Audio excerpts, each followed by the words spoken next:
Bradley, and I am with the law firm of Adams and Reese, but I'm also a member of the CMMC task force here in Georgia. And the task force mission is to really help you, somebody or an entity in the Georgia Defense Industrial Base to become CMMC compliant. That's a lot going on, a lot to be said, but what we want to do today, earlier we had a provider panel where we talked about what you need to be thinking about, real world advice and guidance on what you should be thinking about with respect to CMMC compliance, taking into account where you are, taking into account resources, that sort of thing, or those sorts of things. So today we had so many questions coming off of the last panel, we decided to do version 2.0. So we've got a great panel going here today, and I think you're going to be really happy to listen to this. One thing I will say, just from a housekeeping standpoint, if you want to see this again, this will be recorded and we'll have access to it and the prior discussions that the task force has put on, including the prior provider panel, and that can be found, I have to read it here, is at georgia.org/cybersecurityedge, or you can email to cyberedgeinfo@georgia.org, and someone will get back to you. I'll mention those again at the end of the discussion today, so no need to hurry and scurry and write it down, because I will mention it again. With that said, I'm going to get right into it. I'm going to introduce our panelists, and then I will briefly ask each panelist to give a real brief synopsis of what they do, who they are with, and what their company does, because that's going to help you to understand the providers on the panel, but also understand what you might need from a resource standpoint. So first, and these are in no particular order other than the order that they're listed on my sheet here. We have Ron Tallwalker, who's with MasterCard. I'll let him tell you in a minute his title and what he does. We have Chris Silvers with CG Silvers. We have Zachary Hodges with Cybersecurity Solutions. And last and certainly not least, we have Karl Bickmore with Snap Tech It. So with that, I'm going to reverse the order and ask Karl, because he was last, but certainly not least, to be first now. And just tell us a little bit about you and what your company does, Karl. Sure, thanks, Roy. Well, we are what's referred to as a managed IT provider with locations in Georgia and the Cumming area, North Atlanta, and also in Tempe, Arizona, or the Phoenix area and the San Francisco area. And we help companies do security and compliance and standard IT services as well. And our focus has been on clients in the defense industrial base. Fantastic. Chris. Hey, Roy, thanks for having me back. I appreciate it. Absolutely. Your reviews were, you got rave reviews, so we'll bring it back. Yeah, I guess so. Go figure, right? Right. So, hey, everybody, I'm Chris Silvers, Atlanta native, born and raised in a little bit north of Atlanta, Kennesaw, Georgia. So basically, in terms of CMMC, I've kind of gone all in, I guess. I'm a registered practitioner. I'm a provisional assessor, provisional instructor, as well as my company, CG Silvers Consulting, is a C3PAO candidate, right? Along with about 200 of my closest friends. So in addition to compliance work as far as CMMC, CG Silvers Consulting also performs penetration testing, social engineering, some information security education, as well as incident response consulting. Fantastic. Zach. Hey, thanks again for having us on.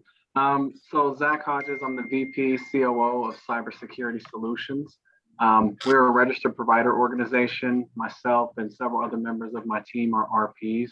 Kind of like Chris, we've made a large pivot into supporting the DoD supply chain and CMMC as a whole. So we come in, we provide some turnkey services that help you not just meet, but maintain your CMMC or DFARS compliance. And thank you. And then finally, Ron, and I know you're with MasterCard, and I think people are going to be surprised when you kind of tell what you do and what MasterCard can do in this area. Yeah, for sure. Yeah. And again, thank you also for having me back. Enjoyed the last conversation. And I will say that, it is often confused that we are just the back of a card with the two circles, and it's the MasterCard, the credit card. But I've been here about a year now, Director of Product Management Sales in our North America division under Cyber Intelligence and Solutions. And so we've actually, for the last several years, started kind of everything from fraud, account takeover, so payment sort of capabilities and services associated with a lot of the things around e-commerce fraud, but even cyber risk. So we're building a lot of capabilities both organically, and we've made acquisitions in this space. I mean, to a large degree, MasterCard is a practitioner, right? We have petabytes and petabytes of data that we have to protect for our customers. And so it was logical for us to kind of go on this journey around cybersecurity to start looking at how do we secure payments and transactions in this sort of evolving ecosystem. So we're becoming a lot more sort of experienced in that space, and we're offering services. For example, I support a capability called Risk Recon, which is about supply chain, right, management. That's a big area of risk these days with supply chain attacks continue to grow. So yeah, CNI or Cyber Intelligence Solutions is really an area which provides us everything from fraud capabilities to cyber risk and hygiene. And that fits really within CMMC well. Okay, fantastic. So, we talk about CMMC, and, Zach, I'm gonna put this first question to you. CMMC has been around for a while. CMMC will obviously be around for a while.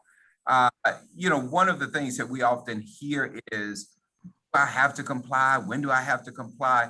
Where are we on that CMMC spectrum, so to speak? I know sometimes, you hear companies say, well, we've got a while before we have to comply. Is that true? And kind of where are we on that timeline?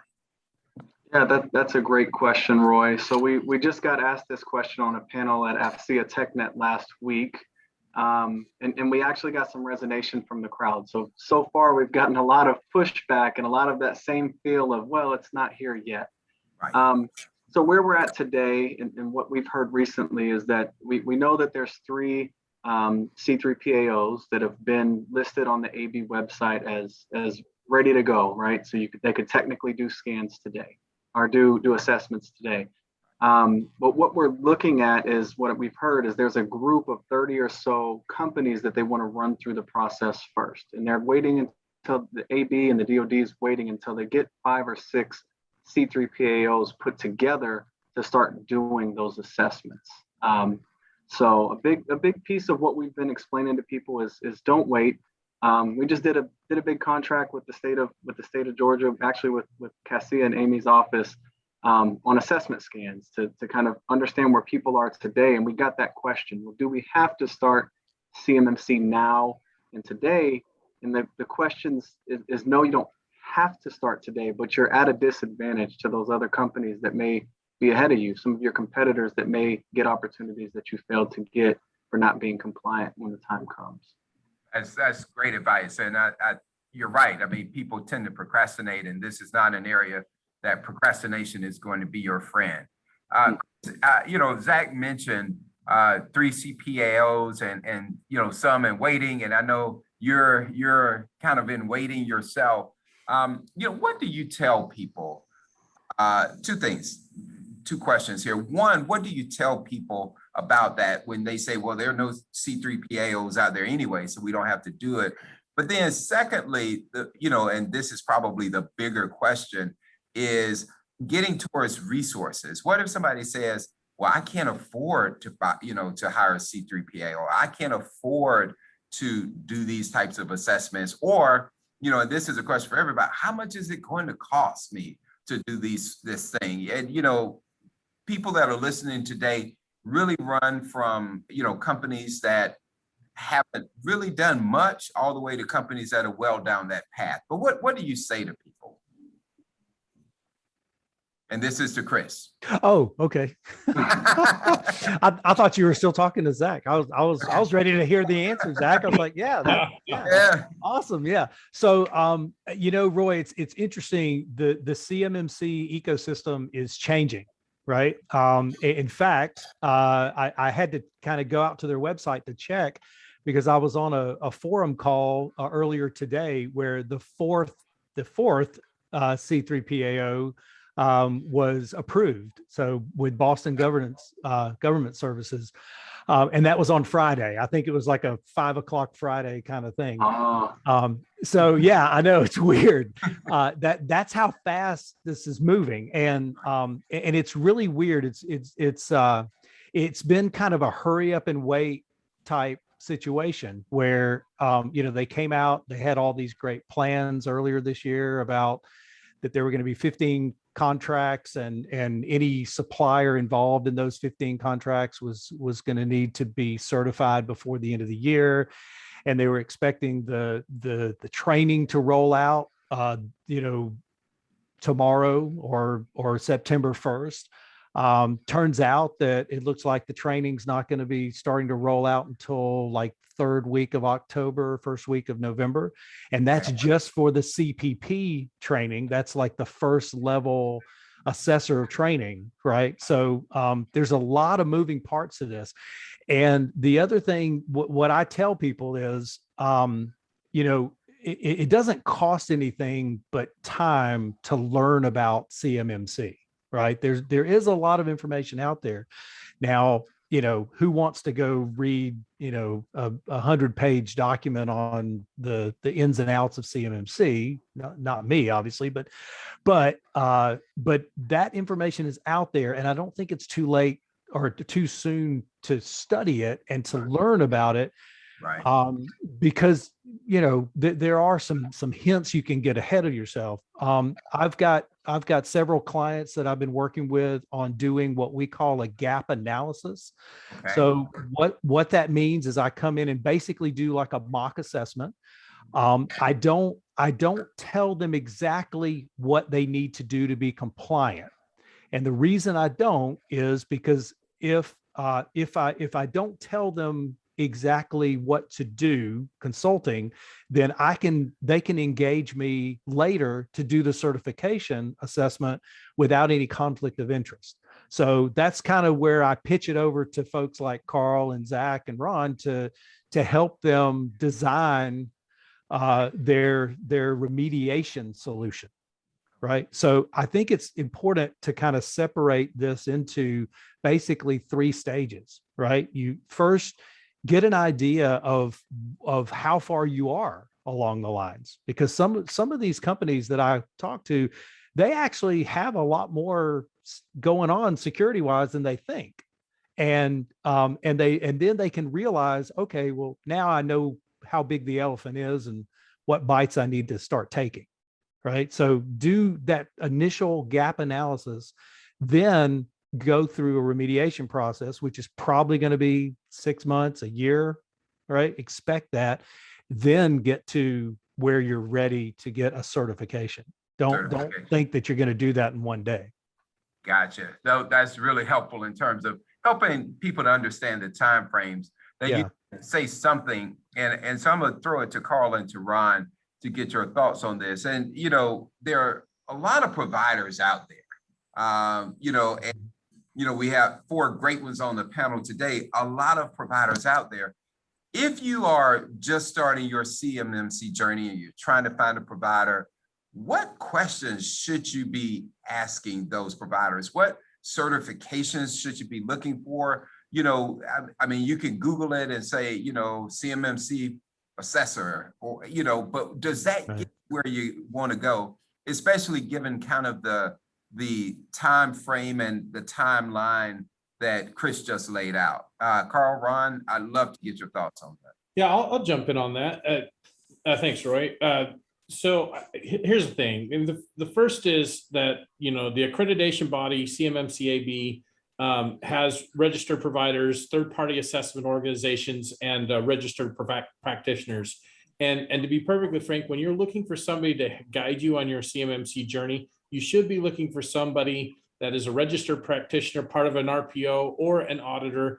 And I like the way Chris put it, because you really can't run both sides of the fence. Somebody helps with the process and gives advice on it. Somebody does the auditing, and you need to have that separation. That's why there's the two different areas. But if you're not working with one of those organizations, you can't be assured that the organization or the person is actually fully correctly up to date on the CMMC process and actually has been background checked and is correctly accredited for it per se. And so, the auditing group is excellent to be aware of and to talk to. And the registered practitioners are the ones that can actually dig in and actually take you through the IT changes necessary that you'll need to do.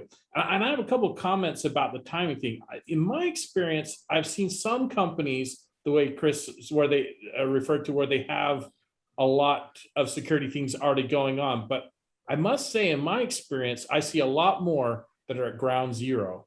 And in my opinion, the biggest reason for lack of hesitation is that they don't know where to start. And they underestimate the amount of effort that would be put into it. I was talking to a gentleman running a machine shop that's a downline from a prime subcontractor in California just last week, and he showed me like 3 or 4 information security policies and said, we've been telling people we're level 3, and this is his evidence of it. I'm like, well, we need to start at the beginning with this guy. It's like he has no idea. And 6 months to a year, in my opinion, is the amount of remediation or planning if you're already in good shape. If you are still at the ground zero, it could easily be a couple of years. And in my opinion, that's where the real reason to get moving quickly and to begin understanding and begin the process, because in a couple of years, everybody's going to be wanting their assessment. Chris is going to be a busy man, and you won't be able to get the auditor to come when you want them to. There's only going to be so many of them. And so, look, you can put it off as long as you want, but it seems ill-advised, especially since the whole purpose here is to protect our national supply chain. And every time you're doing one of these things that's required, you're helping protect, you're improving your organization's cybersecurity. You are doing the things to keep your organization running and preventing the bad things from happening. And so there's good reason to be after it anyway. It's something you should be doing. Yeah. Oh, sorry. I was just gonna. Please. Yeah. Well, I think your last comment is near and dear to me, because it's, there is the getting business and going through this to make sure you can actually bid on something, because you have to be at one of the levels, but it's also protecting yourself, right? I mean, at the end of the day, that's the goal. Yes, there's business that you want to get to. I would also say, on top of everything Karl just said, people are looking for more automated ways to understand what their compliance is, right? And now there are a lot of tools out there that can map your cyber risks associated with yourself and your vendors back to the latest CMMC levels. It's something we do. Many tools, many capabilities out there that provides you an automated way to say, okay, here are the where you fail, and do you have compensating controls or not? So, I would recommend people to look for those, because in addition to actually getting, as you said, the people that are going to help you around the journey, you also want the right tools that can actually be more efficient, right? And finding where you're lacking controls. So that's another thing to look at. You're wrong. That's a really great point about the tools, but I want to make sure everybody understands that once you're pushing into level 2 and level 3, a significant amount of this is about policy and procedure that a scan will never tell you. It's a matter of seeing that actual document, seeing it in action, seeing the audits and the evidence of that as well. The scans are super helpful, though, because they really give you a feel and a way of checking and auditing what's going on. So I totally agree with you, but just remember that once you're past level 1, that you have a lot of policy and procedure and documentation that's also part of the thing. And even some of the requirements are about your hiring practices and whatnot. So there is more than just what a scan can tell you, but scans are great, and the right tool is critical for getting a good scan. Great points. One question that has come up a lot with me is, especially for companies that are just trying to get their arms around this whole CMMC thing, and that is, hey, look, we do a lot of things at my company. about 10% of what we do is in the DoD supply chain. The other 90%, we're B2B, we're B2C. You know, we don't do anything there related to the DoD. Do I have to get my whole company certified to a particular level, CMMC3? Can I segregate it? What does this thing called scoping mean? You know, all of those questions that are really at the forefront of people's minds. And so, Zach, I'd love to get your thoughts and everybody's thoughts on, you know, what do I have to do if I only do 10% or 50%, you know, but my whole business is not in the DoD supply chain? That's a great question. And that comes up very often, Roy. So you may deal with a manufacturer who makes one small part for a Boeing or a Lockheed or other large prime, and the rest of their company profile, the rest of their business units are all commercial. So we do run into that a lot.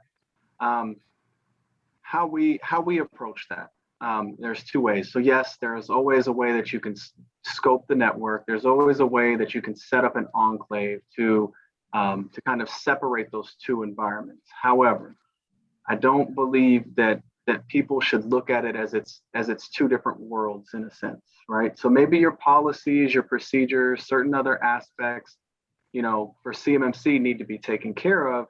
However, how we view it as a security company is you should want to protect your entire environment. You should want to protect your entire environment as well as you can.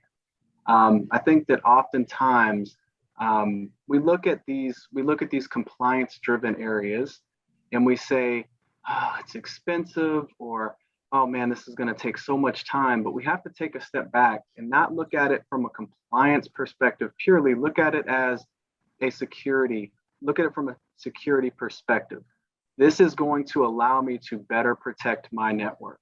There's nothing that CMMC is asking, you know, that the requirements are asking these companies for that's going to hurt them, right? Implementing multi-factor authentication, which, by the way, that's an easy, if you're looking for some low-hanging fruit, something to implement early on that can kind of protect you, you know, right out the gate, that's an easy one.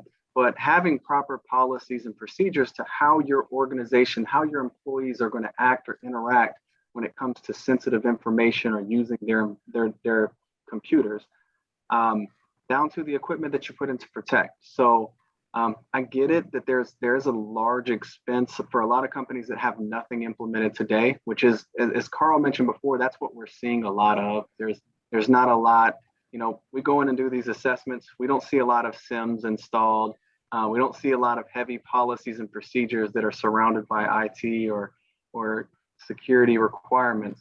But as you're going in and you look at all these things that CMMC is kind of mandating, none of it's out there to hurt you. It's only going to help you protect your employees, your customers' information, or your proprietary company information. So, So Chris, I saw you kind of shaking your head. I'm not going to say whether you were shaking it up or whether you're shaking it. Yeah. Well, you're shaking your head. I'll leave it at that. And get your thoughts. No, I think it's kind of interesting. You know, I sort of go back and forth a lot of times because when I'm working with small businesses, you know, there is a drain on productivity and profitability with security. I mean, let's face it. Let's be real. I mean, I was having a conversation with someone yesterday when we were talking about password reuse and the fact that she has about 3 different passwords that she uses across the, you know, 100 different platforms that she logs into, you know, Facebook and Twitter and whatever, right? And we were talking about it, and I'm like, look, you know, you can use a password manager, right? And you can have a different password for all each different platform. And she's like, yeah, that's great, but then I have to pay for that, and then I have to install it on different devices. And you know, she just starts going through the how onerous it might be to implement a password manager. And I think everybody in the security industry agrees password manager is a good thing, right? That you should have a password manager. Absolutely. Just like MFA. But at the same time, MFA is a pain. Okay. Getting a text on your phone and having to type in another code, it's a pain. right? So when I think that segmentation is important, not even just from a compliance standpoint, but from a security standpoint. As a penetration tester, I know that when I break into a computer and I realize I can't get to the other computers because of some network segmentation, that frustrates me. And that's a good thing. When your penetration tester is frustrated, that's a good thing. That means you're doing something right. But at the same time, I think that segmentation and reducing the scope of your compliance environment is a good thing as well, because there's not really a one size fits all of security. Not everybody needs auditing turned on to the ninth degree on every single server, because let's face it, that does cost money. Seams cost money. It costs money to run a security operations center and develop an incident response capability. So I see scoping as a great way to make affordable security. It also forces the business to kind of compartmentalize and think about, what business they're doing and what's worth it. Because the other thing, Roy, is you get a company that's doing 10% of their business in defense industrial base related business. And when they start piling on the CMMC compliance related costs, they may realize maybe we shouldn't be in this business, right? It may just not be a smart business decision to be in this risk environment. It may not be worth it. Yeah, and I do agree with some of the parts that Chris is saying as well. So it does make sense for some of the cost restraint areas. Some businesses can't even afford to continue to do business with the DoD if this is going to be a very costly addition. Mm-hmm. I think from what we've seen out in the environment, some of the questions we've asked is where we say it's hard to do segmentation or it's hard to enclave is on the process side, right? So you can kind of set a network to do whatever you want that network to do. But where you run into issues is when you can protect everything that you send out. You can protect everything that you store internally. What's hard to manage is what you receive. So if you're not protecting, all of the email accounts, and now CUI sent to someone who wasn't on the protected side or the CMMC side of the network, and that information's there and no one's there paying attention, you can run into issues. And then who does the blame go on? The DoD for sending it to the account in your organization, or your organization for not protecting all devices? So we do have situations where we employ enclave environments, but we have to make sure that it makes sense and that they're stable enough that there has to be some stability and some control within that organization to maintain that environment and the processes that take place within. Yeah. Well, I'm sorry, I just jump in here real quick. I think this is a classic case here, Roy, of people make the mistake that thinking compliance and cybersecurity are the equal things. They're not. There's a great case where you maybe segment out some area of your network and make it 100% compliant. So federal contract information, CUI, never touches anything else. Go for it, And I think it's a smart way to do it from a budget standpoint where it makes sense. But don't mistake just doing that as now you've solved your cybersecurity problem. Right. That's the big key, right? You got every business owner should want both, right? They should want to be compliant. They should want cybersecurity to the right level and according to the risk level and their risk tolerance, right? And so they should be aware of that. They should get good advice. But segmenting can be a smart way to do. You could set up some things really that could really reduce the cost of your email flow by setting up solutions that segment out the way you can receive it, as an example. And that really is, in my opinion, the secret to it costing less and it taking less time is smart scoping. But don't forget that overall cybersecurity hygiene is needed. There's still the level 1 hygiene of the 17 controls. And if you're not doing those like across the board, it probably doesn't make any sense to go any further. So scoping is a great question. It's smart. It needs to be contextual. It's unique to every organization. But the key thing is don't confuse that with your overall cybersecurity picture. That's a great point. That is an excellent point, because I think a lot of times people do get those confused. And as somebody said, I forget who said it earlier, a lot of this CMMC journey, is not tools or, one particular thing, but it's really policies, procedures, it's hygiene, all of the above. And to, companies that are listening, that's, if there's one takeaway, I think that's what, it ought to be, that this CMMC journey really is a cybersecurity journey.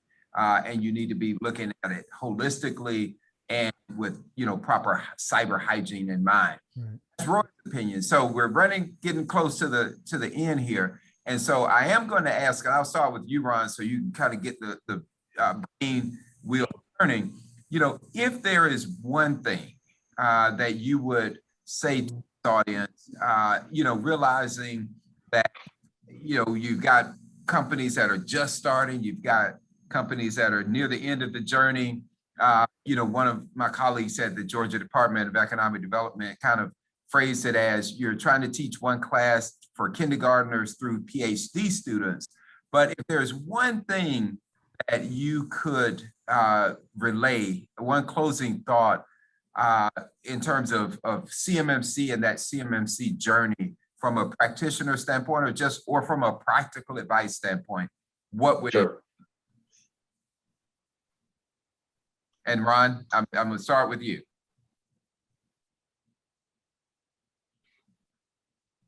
Okay, so we may have lost Ron here momentarily. I'm back now. Okay, there we go. I was about to go to Karl. Yeah, yeah. This is the second time today, so yeah, I'm back live here, Roy. Thank you. Okay. I think I caught your question. So listen, I think playing a little bit of what Karl said, because I think that was on my mind as I listened to this conversation. It really comes down to, are you leading with CMMC or leading with cybersecurity, and understanding that at the end of the day, right? I look at something like CMMC. Uh-oh. Oh, it was tip of his tongue. I was right there. That's right. That's right. We're waiting with bated breath. So Karl, we'll go to you, and we'll let Ron get reconnected here. But we'll go to you, Karl. Okay, one thing, I think the biggest gap from a business owner or a manager's standpoint is an educational gap. And so I'd say start with just learning the 17 controls of level 1. It's basic hygiene stuff, and just a lot of it, even if you're not technical, you would probably understand. It's simple things like, who can access the network? Are you restricting admin rights? Do you have password sharing going on? There's some really basic hygiene things that you might be able to say, okay. And if you don't have those things like really nailed, then you're at the beginning, and that's the education that you need to journey, that what you need to go on. And I just think it's an education gap first. Fantastic. Ron, back to you. Yeah, I think I'm back now, hopefully. Can you guys hear me? Yes, absolutely. Okay, yeah, we'll see if this lasts. Apologize. But yeah, I think that's kind of where I ended up, is that really focusing on understanding, are you driving with business need, or you're trying to lift your posture? And focusing on cybersecurity posture for you and who you work with, I think is an important part of the goal that you should be thinking about. And based on that, understanding scope, as Karl said, is important, right?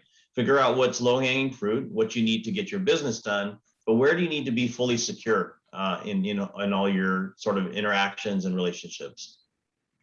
Fantastic advice. Zach? Yeah, I think for me, what we hear a lot about is cost. We hear a lot about pain of implementation, and then how do you select that right vendor? I think it's important that, especially for small business owners, reach out to some of the state or other organizations that provide a lot of assistance. There are grants out there. There are other ways to help, but I think most importantly, it's shop. Like, don't just go and buy. You don't go to a dealership and buy the first car you see. Talk to multiple providers when you're out here. See what makes sense. Once you do those first steps, like Karl and Ron are saying, kind of educate yourselves. Now, when you talk to a provider, you can ask them, if you need that outsourced help, you can ask them, what do you provide out of this list? So I think, everyone's kind of hit those points of either you're going to put compliance or security first. Some of those points are being kind of pushed right now because people really have to understand that cybersecurity is not just a cool word that people use now. There's a lot to it, and it's a lot less costly to be proactive in the cybersecurity world than it is to be reactive. Absolutely great. That is so true. Yeah. So true.